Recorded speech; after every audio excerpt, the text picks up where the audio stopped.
The semi-annual strategy meeting at Avery Corporation was always more of a vanity showcase than a business review. But today, my family had reached a new pinnacle of self-absorption. I paused in the doorway of the opulent San Francisco boardroom, watching my cousin John meticulously align name cards with priest-like solemnity. He didn't bother to glance up. "Zoe, you're here," he stated, his tone flat. "We've put you in the spare room down the hall, by the supply closet. This space is reserved for the key attendees." I smoothed the sleeve of my tailored Alexander McQueen jacket, the deep navy fabric a silent counterpoint to his dismissal. My briefcase felt heavy in my hand, weighted with documents that would rewrite the day's agenda. "Key attendees," I echoed. "Exactly," he said, a smug grin spreading. "The people who actually contribute." My Aunt Cheryl glided over, her coral blazer a slash of calculated vibrancy. "We can't have distractions," she said, her eyes skimming over me. "This is for serious players, not for those dabbling in freelance projects." To them, my departure from Avery Corp at 29 was a permanent mark of flightiness, a quest to find myself they viewed as juvenile. They had no idea I'd found far more than myself. I'd built an empire that dwarfed their corner offices. John chuckled. "Hope the storage room isn't too cramped. You might be sharing it with a boiler." His jab barely registered. My mind was on the alert that had flashed on my phone at dawn. Reader Capital acquires additional 6% stake in AC Corporation. My silent, 4-year campaign was complete. We now held 51%. The name Reader meant nothing to them. My name, Zoe, meant even less. "The main session starts at 3, Cheryl announced, tapping her tablet with proprietary importance. "Major partners are inbound. I'll be personally liaising with SkyTech." She couldn't resist the proud emphasis. I bit the inside of my cheek to keep from smiling. SkyTech's executives had been taking my calls for the past 6 months. They just didn't know they were talking to the fund behind the acronym. "Still performing in that little artist's loft in Soma?" John asked, not even trying to mask his derision. That modest space had been a useful facade, a testing ground. My actual command center was a glass tower overlooking the Pacific, complete with a landing pad. "It serves its purpose," I said, hefting my briefcase. Cheryl flicked a wrist toward the corridor. "The storage room is that way. Do try to be quiet." I walked down the hall, my heels clicking a steady rhythm on the marble.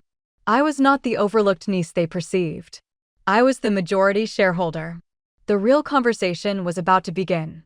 With a final, silent nod, I opened the door to the cramped, dusty room and stepped inside, closing out their world. The air smelled of old paper and damp concrete. It was, in its own perfect way, a fitting stage. This was where they had always mentally placed me, out of sight, out of mind, an afterthought. Today, I would show them what an afterthought could build. 7 years earlier, I had occupied the spotlight where Aunt Cheryl now held court. I was the anointed successor, the fresh face meant to modernize Avery Corp's image. I believed in our mission then. That faith shattered the day I discovered the files, not misfiled, but deliberately buried. Environmental reports, doctored. Safety protocols, bypassed. Worker grievances, systematically erased and labeled resolved, no action. I brought the evidence to my uncle, my voice trembling with a mix of fury and hope. He leaned back in his leather chair and laughed, a dry, hollow sound. "That's not scandal, Zoe. That's strategy. If your conscience can't handle the realities of this world, perhaps you don't belong in it." His dismissal was my liberation. I walked away, funded by the legacy my mother, Meredith Lennox, left me, money she earned with her own intellect, long before she became an Avery by marriage. I used it to found Reader Capital, the M a silent tribute to her. Her words were my bedrock. Strength isn't a title you inherit. It's a foundation you pour yourself, one honest brick at a time. And so I built. Not with fanfare, but with relentless, quiet precision. While Avery Corp stagnated in its gilded hierarchy, Reader invested in the future, sustainable infrastructure, ethical supply chains, transparency as a core technology. We identified fragility and fortified it. We became a silent force, a giant operating in whispers. Now, Avery was fraying at the seams, its reputation tarnished, its client list bleeding, its balance sheet gasping. They were desperate for a lifeline. The delicious irony was that the lifeline was already in my hand, and they were begging for it without knowing my name. In the storage room, the dust motes danced in the sliver of light from my laptop screen. Through the thin wall, the murmur of the main meeting swelled into distinct voices. Cheryl's performative warmth. "We're so thrilled, Mr. Sky." John's clumsy deployment of jargon. My smile was thin and private. Skytech hadn't flown here for Avery's crumbling facade. They'd come to meet me. The partnership Cheryl was desperately pitching had been finalized with my signature a week ago. My phone buzzed, a tangible connection to my real world. Maya's message glowed. "All set. Team in place. Proxy votes secured. Board agreed. Awaiting your signal." I let out a long, controlled breath, my gaze fixed on the flickering light overhead. This closet, this place of intended irrelevance, was my launchpad. From here, I would reclaim what was always meant to be built differently. Another vibration. Maya again. "Mr. Sky requests instructions. Continue the charade or drop the curtain." My fingers rested on the keys for a moment before responding. "Let the performance continue. But ensure he doesn't entertain any of Cheryl's paperwork." The door creaked open abruptly, breaking my focus. Camilla, my uncle's newest wife, a woman whose wardrobe budget likely exceeded my first year's seed funding, peered in with a blend of pity and annoyance. "Zoe, sweetie, your uncle says the typing is disruptive. Do you mind keeping the door shut?" I offered a polite, wordless nod. As she disappeared, a cold sliver of amusement cut through me. I wonder, I thought, how her meticulously arranged world will shift when she learns her ironclad prenup is nestled in our servers, alongside certain revealing photos from her private fitness sessions. All acquired discreetly, of course. Every piece was in position. The board was set. My uncle's voice, polished with a lifetime of authority, filtered through the wall. "Ladies and gentlemen, we appreciate your presence. As you're aware, Avery Corporation is in a phase of strategic exploration for robust partnerships." The corporate euphemism was almost elegant. In truth, it was a distress call. The ship was taking on water, and in 90 days, a $200 million hole would sink it. The precise sum, I noted, that Reader Capital was prepared to provide. On our own terms. A glance at my screen confirmed the landscape. AC Corp shares had dipped another few points since the opening bell.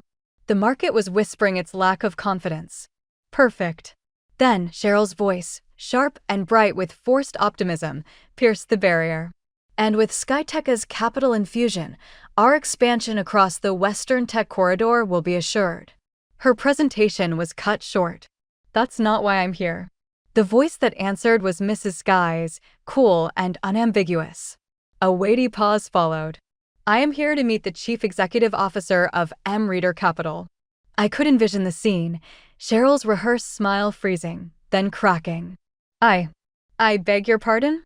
This is an Avery-led forum." "It is," Mr. Sky confirmed, his tone even, almost apologetic in its finality. "But the majority voting stake in Avery, along with controlling interests in several of your primary suppliers, my own included, now resides with Reader." "This is preposterous." Uncle Harrison's composure snapped, his voice a whip-crack of indignation. "A takeover of that scale doesn't happen in the shadows.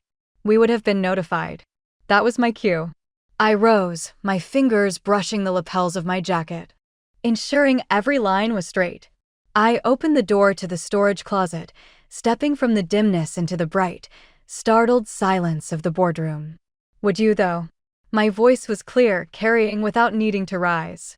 "Would your systems have flagged the fabricated compliance certificates?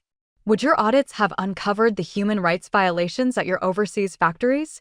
Did your alert sound when your 5 largest clients quietly signed exclusivity deals with a more reliable partner last week?" For the first time in 7 years, the full attention of the Avery leadership of my family fixed on me. Not with the familiar blend of pity and disregard reserved for the prodigal niece, but with dawning, horrified comprehension. They were no longer looking at Zoe, who left. They were looking at the architect of their new reality, the quiet majority shareholder standing on the threshold. A synchronized jerk of motion traveled through the room. Cheryl's meticulously applied blush stood in stark contrast to the sudden pallor of her skin. John's prized Montblanc pen clattered onto the polished tabletop, rolling toward the edge. Uncle Harrison's expression didn't just change, it solidified, a mask of confusion and primal fear, though the battle, unbeknownst to him, was already over. What is this, Zoe?" he managed, the words struggling to form. I offered a small, composed smile and crossed the threshold into their arena. "I believe we have a meeting to continue," I said, my voice low but penetrating the silence. "It's rather poor form to make your controlling stakeholder confer from a janitorial annex." A silence so profound it felt audible descended. I walked the length of the table, the click of my heels the only sound, and stopped at its head. I placed my briefcase down. The soft, final click of the latch echoed. "M. Reader Capital," I began, my eyes locked on my uncle's as the blood drained from his face, "holds 51% of Avery's voting shares." The statement hung unchallenged in the void. "We also hold controlling interests in 3 of your 5 primary supply chain partners. We now own the note on your largest revolving line of credit. And as of 9 this morning, exclusive long-term agreements were executed with 82% of your core client base." "This can't be," Cheryl breathed out, the sound barely more than a rustle of paper. "I am M. Reader," I said, the simplicity of the statement its own weapon. "It has been 7 years. You were all so deeply engrossed in managing the facade, you never noticed who was quietly purchasing the foundation." John found his voice, a strangled sound of disbelief.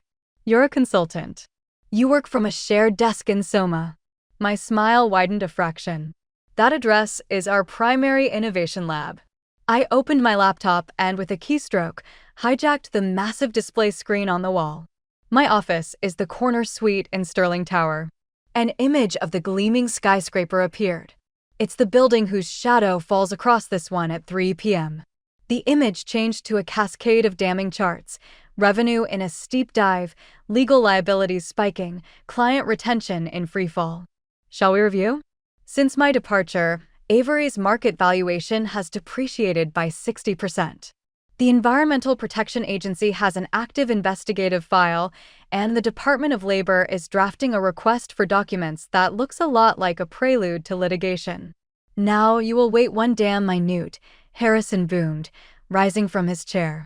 "I have waited," I interrupted, my tone icy and sharp enough to cut. "For years. While you were mentoring these 2, I gestured dismissively at Cheryl and John. In the art of obfuscation and intimidation, I was constructing a viable alternative." Mr. Sky gave a single, solemn nod. "Integrity is the reason for our partnership with M. Reader. Ethics are a luxury." Cheryl shot back, but the tremor in her voice betrayed her. I advanced the presentation. A new graph appeared, glowing with healthy green bars. "On the contrary, they're a premium business model. M. Reader's net profitability exceeds industry standards by 30%. A simple principle: when you demonstrate consistent respect for people and the law, capital reciprocates with trust.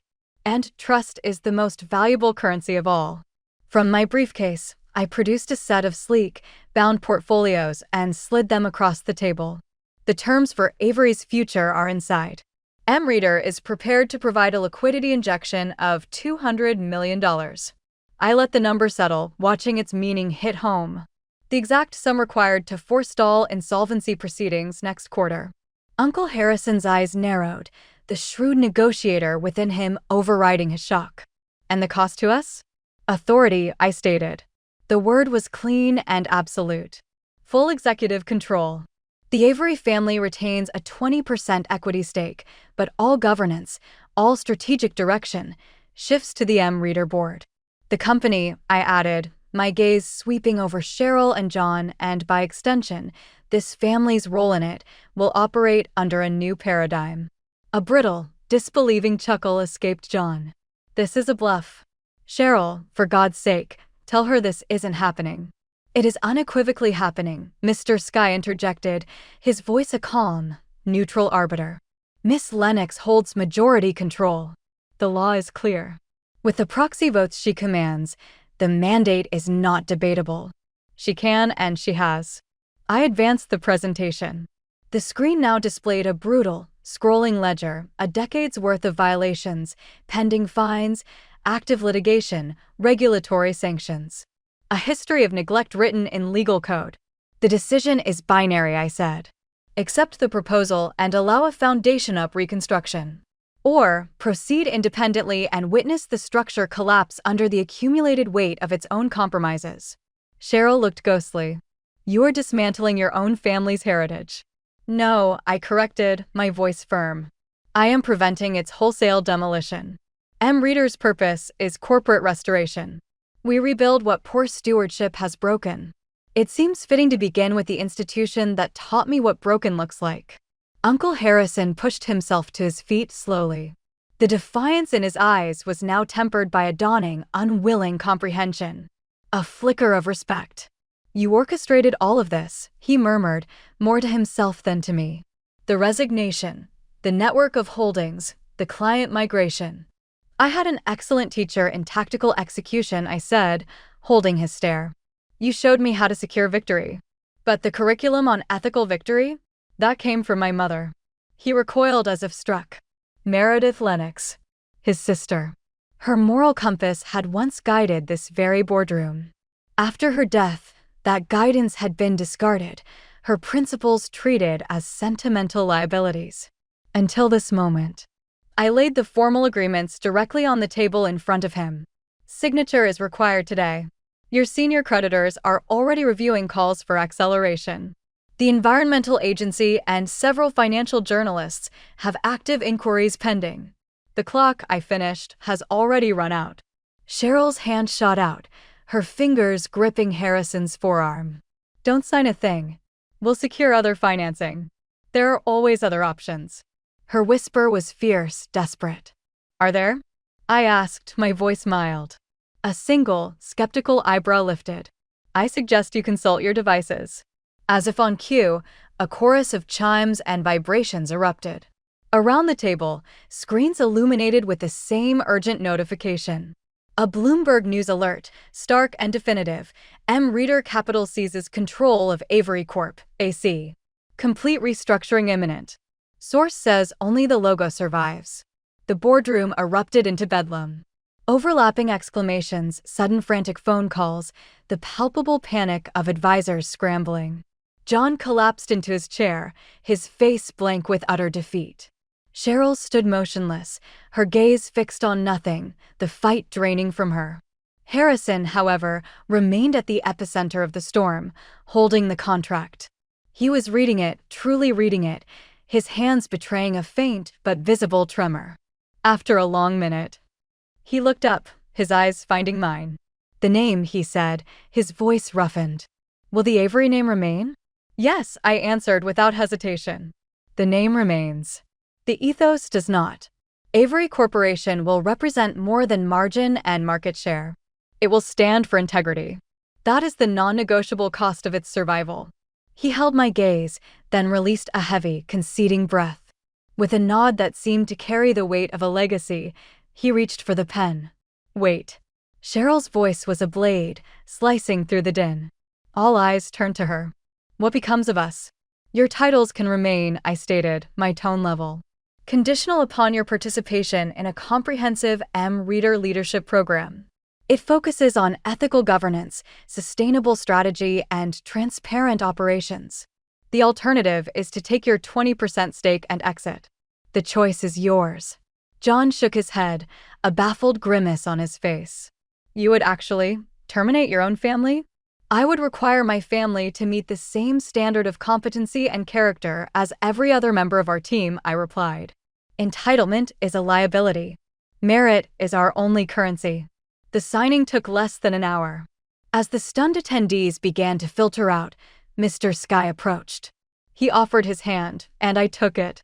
His grip was firm, his message brief. Impeccably executed. Your mother would be profoundly proud. He gave a slight nod toward the corner where my uncle, my aunt, and my cousin now stood huddled, a triad of silence and shock, their entire understanding of the world appended in a single afternoon. A sliver of empathy, thin and cold, moved through me. This was a devastation of their own making, but it was a devastation nonetheless. The necessity of the action, however, was absolute. This was not merely a corporate takeover. It was a long overdue correction. The subsequent months were a period of deliberate, foundational transformation. At Avery Corporation, the most corrosive practices were terminated immediately. Fair wage structures were implemented, not as a perk, but as a policy. Robust safety standards became non-negotiable operating procedure. Sustainability was integrated into every departmental key performance indicator. We didn't just aim to pass external audits, we established our own, more rigorous, internal benchmarks. Cheryl, to the astonishment of many, became one of the most vocal advocates for change. She immersed herself in environmental, social, and governance principles, not as a mandate, but with a convert's fervor. She earned a leadership role within M-Reader's Corporate Responsibility Division, her sharp mind retooled for impact rather than obfuscation. John's journey was slower, more halting. The glib charm he had used as a shield had to be repurposed. With coaching, he learned to channel it into building authentic, lasting partnerships. The trust he had once exploited became something he learned to cultivate and value. Harrison formally relinquished the CEO title, transitioning to a senior advisory role. The initial resistance gave way, over time, to a grudging, then genuine, comprehension. He came to see that the intervention had not been an erasure of his life's work, but a radical preservation of it, saving the entity from the consequences of its own shortcuts. A full year later, I stood at the floor-to-ceiling window of my Sterling Tower office. The cityscape sprawled below. My gaze settled on the Avery building in the middle distance. Beside its familiar logo now hung a new, discreet placard, Ethical Business Certified by M-Reader. A knock sounded at the door. "Your uncle is here for the quarterly review," Maya announced. "He's brought Mary from compliance with the latest security assessments." "Please show them in," I said, turning from the view with a smile. As they entered, I took in the space, the clean lines, the shared light, the quiet hum of purposeful work. It was the antithesis of a dusty storage closet. The journey replayed in my mind. A legacy, I reflected, is not an heirloom passed down. It is a covenant you actively choose to build and honor. "Shall we begin with the financials?" Harrison asked, approaching the round conference table. His tone held no resentment, only focused inquiry. For the first time, his interest was authentic. "Of course," I replied, gesturing to the seats. "That's the fundamental agreement now. Progress is measured collectively because every voice at this table is considered essential." Under M-Reader's stewardship, Avery Corporation was not just stable, it was growing, profitably, sustainably, and with a restored reputation. It stood as tangible proof. Principles and prosperity are not mutually exclusive, they are mutually reinforcing. And as for storage closets? The lesson was cemented. Should anyone ever be foolish enough to suggest sidelining a person in one, they will be reminded, in no uncertain terms, of who holds the deed to the entire building. Sometimes, the most powerful ascent begins in the quietest, most overlooked corner. The critical skill is knowing the precise moment to turn the handle and step through. If you have followed this story to its end, you have my sincere gratitude. I shared this account not for accolades, but from a place of recognition, the quiet certainty that I am not alone in this experience. To have been underestimated, to have been strategically sidelined, to have been instructed, directly or implicitly, to make oneself small and silent, these are chapters in a story many of us know by heart. If you saw a reflection of your own journey here, I would be honored to know. A comment, a shared fragment of your own experience, these are not just notes in a void. They are connections. In sharing, we dismantle the isolation. Together, the collective murmur becomes a formidable voice. If you carry the belief that you must advocate for your own worth, especially when those closest to you question it, then let this be a signal. Consider this an invitation to subscribe, not to my narrative, but to your own potential. Let it serve as a daily prompt. Your perspective holds weight. Your contributions have value. The quiet power of patience and tenacity is a force that the world cannot ignore indefinitely. So, This is the counsel I offer, earned in the quiet years and the decisive moments. Never await a bestowed permission to undertake what is meaningful. Harvest the silence you've been given, the rejections you've endured, the doubts both internal and external, and transmute them into your propellant. View every barred entrance not as a final barrier, but as the necessary blueprint for constructing your own gateway. And when that door is built solid and on your terms, turn the knob. Cross the threshold. Claim what is rightfully yours. Not from a place of bitterness, but from one of sovereignty. Our destiny extends beyond mere survival. We are equipped not just to endure, but to guide. This is not a conclusion. It is an ongoing progression. Let us continue to advance. Let us continue to build.